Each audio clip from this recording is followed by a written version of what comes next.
The Last Days, Part 3. It has been a few years from the time of the scourge. Multitudes of saints and others are living peacefully in Zion. In and around Utah, the lost 10 tribes have arrived and are mostly living in the New Zion, or the New Jerusalem. The New Jerusalem has been built up to large cities. Many temples have been built in the New Jerusalem. While all these things have been happening in the Americas, the Jews have all been returning to Israel.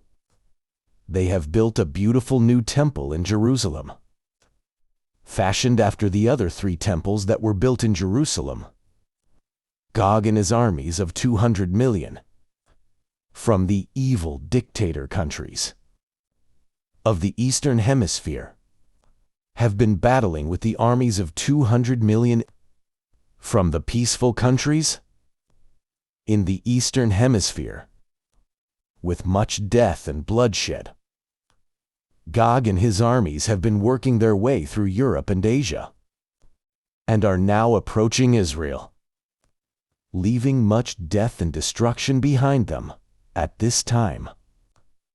The Western Hemisphere may still be sealed off from the rest of the world. The Battle of Armageddon begins. As Gog and his armies approach Jerusalem, they are met with a force unlike anything they have seen before.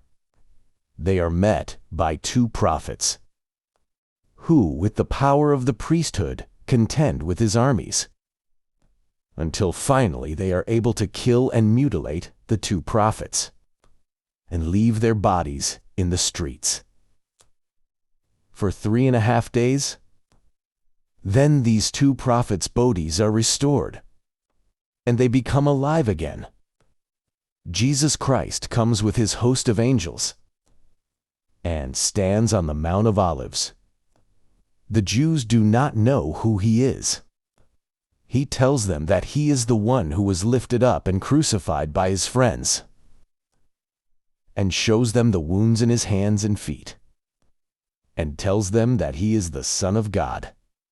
Then the Jews weep because of their iniquities, and lament because they persecuted their King, Christ, and his hosts of angels.